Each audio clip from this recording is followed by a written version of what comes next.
വയനാട് വെണ്ണിയോട് വയോധികയെ കൊലപ്പെടുത്തിയത് ശ്വാസം മുട്ടിച്ചു.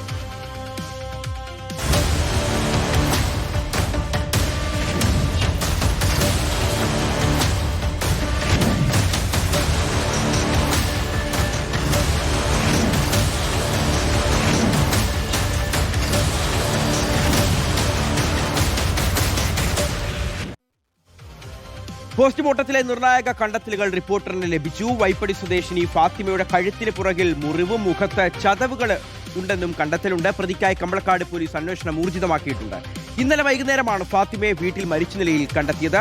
ദീപക് മോഹൻ ഈ വാർത്തയുടെ വിവരങ്ങൾ നൽകും. ദീപക്, വീട്ടിൽ ഒറ്റയ്ക്കുണ്ടായിരുന്ന ഒരു വയോധിക ഇത്ര പ്രായമായ ഒരു സ്ത്രീയുടെ വീട്ടിലേക്ക് കടന്നു കയറുന്നു, അതിക്രൂരമായി മർദ്ദിക്കുന്നു, കൊലപ്പെടുത്തുന്നു. പിന്നിൽ മോഷണ ശ്രമമാണ്. പ്രത്യേകിച്ച് സ്വർണം മോഷ്ടിക്കുന്നതിന് വേണ്ടിയാണ് ഈ ഒരു കുറ്റകൃത്യം, ഈ ഒരു കൊലപാതകം, അരുംകൊല നടത്തിയത് എന്നുള്ളത് പോലീസ് ഉറപ്പിക്കുന്നുണ്ട്.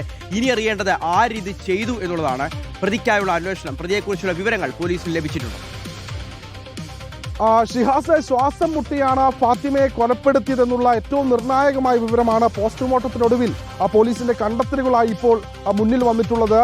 ഇന്നലെ വൈകിട്ടോടുകൂടി വീടിന്റെ വരാന്തയിലാണ് ഫാത്തിമയെ കൊലപ്പെടുത്തിയ രീതിയിൽ കണ്ടെത്തിയത്. ഫാത്തിമ ആ സമയത്ത് ധരിച്ചിരുന്ന ചില സ്വർണ്ണാഭരണങ്ങൾ നഷ്ടപ്പെട്ടിരുന്നു എന്നും പോലീസ് സംശയിക്കുന്നുണ്ട്. അതിൽ ചില സ്വർണ്ണാഭരണങ്ങൾ അവരുടെ വീടിന് മുൻഭാഗത്ത് വെച്ച് ലഭിച്ചിരുന്നു. ഈ കൊലപാതകി അല്ലെങ്കിൽ പ്രതി ആരാണ് എന്നറിയുവാനുള്ള ഊർജിതമായ തിരച്ചിൽ കമ്പളക്കാട് പോലീസ് ഇപ്പോൾ നടത്തുന്നുണ്ട്. അതിന്റെ ഭാഗമായി ഇന്ന് രാവിലെ ആ മേഖലയിൽ പോലീസ് നായ എത്തി മണം പിടിച്ച് ഏകദേശം വീടിന് ആ സമീപത്തു നിന്ന് 4 കിലോമീറ്റർ അകലെ മറ്റൊരു കൃഷിയിടത്തിലാണ് പോയി നിന്നത്. ഒപ്പം ഫാത്തിമയുടെ മുഖത്ത് ചതവുകൾ ഇന്നലെ കണ്ടെത്തിയിരുന്നു. പോസ്റ്റ്മോർട്ടത്തിനൊടുവിൽ മറ്റ് ചില നിർണായകമായ വിവരങ്ങൾ കൂടി പോലീസിന് ലഭിച്ചിട്ടുണ്ട്. കഴുത്തിന് പിൻഭാഗത്ത് ആഴത്തിലുള്ള മുറിവേറ്റിട്ടുണ്ട്.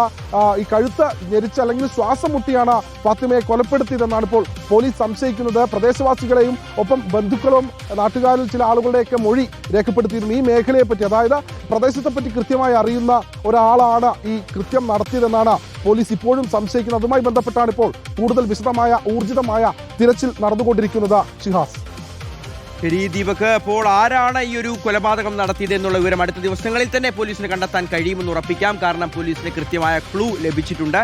ഏറ്റവും അടുത്തറിയാവുന്ന ഒരാൾ തന്നെയാണ് ആ വയോധികയെ സ്വർണത്തിന് വേണ്ടി അതിക്രൂരമായി കൊലപ്പെടുത്തിയത്.